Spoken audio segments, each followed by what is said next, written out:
Hi, welcome back to the Phantom Minis YouTube channel. I've had a couple of weeks just leaving YouTube alone, just to kind of recuperate. I've been playing in the XTC of X-Wing for Team Wales, and now that that's all wrapped up for us as a team, we haven't qualified, so been able to get back to some general hobbying and things. So a few months ago I visited Element Wargames Warboot and picked up the Renegade box, which comes with some Imperial Knights, and in that box they actually had 3. I'd already also got this Imperial Knight, which is a 3D printed one, which I made on my 3D printer, and I wanted to add it on to the official things, so I thought partly as a way of me just monitoring the progress on my Knight army, I'd do a little everything that's currently in the list or in the army and where we've got up to. So the 3D printed Knight came out really nice, and I started putting paint on it, and then I paused because I picked up 3 more Knights and I had a Canis Rex box as well, so potentially as many as 4 more Knights. I picked up a new Armigers box and turned them into Helverins. Obviously you can just hot swap between, but I didn't really need to, so I already had enough Warglaves for my liking.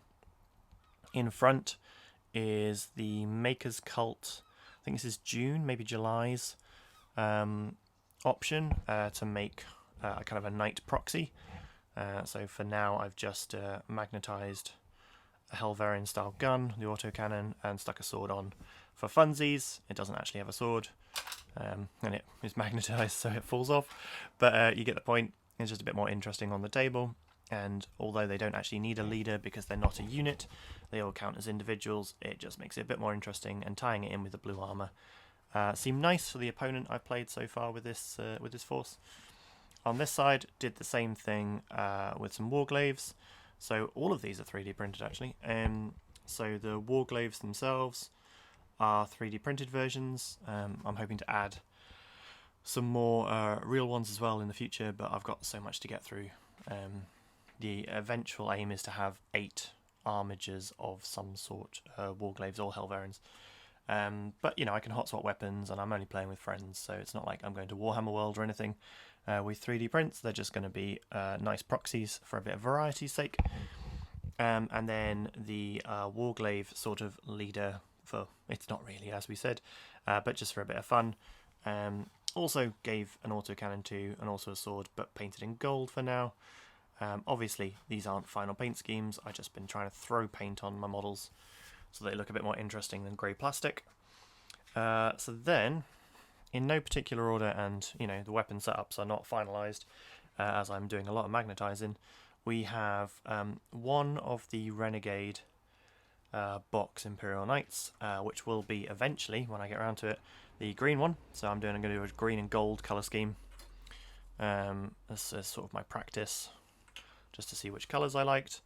And so the only basic parts are on. I've just been, with help from friends, green stuffing in magnets, building weapons, putting things together so that we can try and hot swap a little bit. So it'll be Knight. Seen these. There's the 3. So all 3D printed, all those 4 models. One at the front, 3D printed, 2 at the back, both original. So another one from the Renegade box. So I'm thinking a blue and a silver. Colour scheme might be really nice. So got weapon options, including a hand with a barrel in it for a bit of fun, as there's a tactic, a stratagem where you can throw things, so it seemed fun just to be able to make that. And then another Knight as well. And then on top of that, we also have the entirety, well, these are the spare parts to make Warglaves from the Helverins, well, from the Armiger box, Helverin box.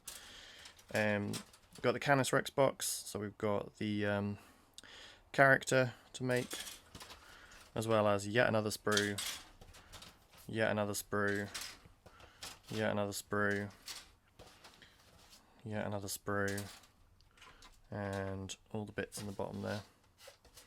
I am umming and ahhing as to whether or not I actually will ever play 5 Knights, and whether I should just offload this box, because I bought the Canis Rex as my first official knight in a box, and then picked up 3 knights in a box in one go. So it sort of made the Canis Rex box pointless. I'd always rather have the official knight if I can. Having a 3D printed one was just good fun to do though. You know, and it's when it's finished painting it will be really nice.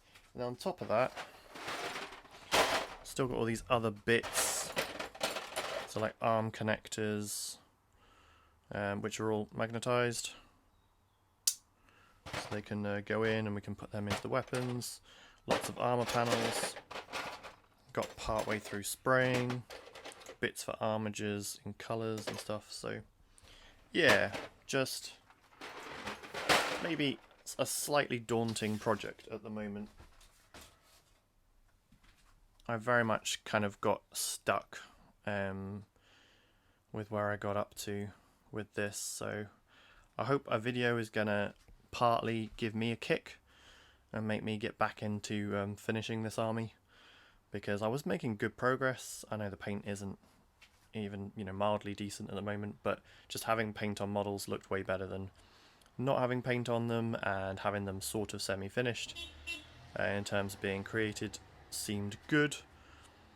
Considering I did bother to go out and get the official data cards and the official codex and obviously the main rulebook, all specifically to run a knight army from scratch. So it would be nice if at least all of the models were completely built and had a base coat and a shade on. You know, highlights can wait, but if we can get to that stage, that'd be fantastic. Anyway, leave some comments down below, please. I'd love to know what you think about Imperial Knights in the game at the moment. Have you got any list ideas? Is there a 5 knight list I should be looking at? As far as I can tell, there's only 1 knight you can put out 5 times, and it's the close combat. Is it the Warden? Which would mean no armigers, which means the majority of the rules in the codex assume that knights are commanding armigers, and that's where you get all your buffs, and that's where the army sort of clicks into a higher gear, comes out of first or second gear.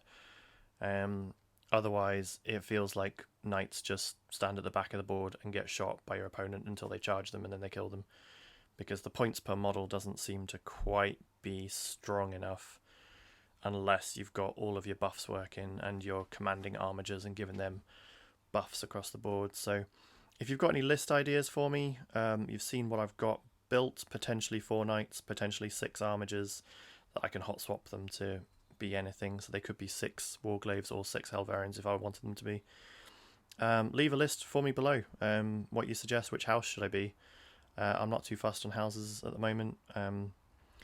I'm quite happy to bounce between them. I'm not going to have one unified colour. I was thinking of having a red knight, a green knight, a blue knight, and maybe yellow, although yellow's a bit scary to paint an entire knight in yellow. And then the Helverians will be blue and the Warglaves will be red with a gold one just for fun. But yeah, tell me what you think. If you want to see progress on the Knight Army, please subscribe to the channel. It's free for you to do and helps me and all that jazz that everyone says on every video. If you want to like the video, that's great. It's not a particularly interesting video, it's just an update, partly for me to kick on and say, come on now, let's see if we can't get this army finished. But yeah, speak to you soon. We're going to flip-flop between getting these completed and having a look at some other Games Workshop games, including Necromunda and maybe some AOS. Thanks, bye now.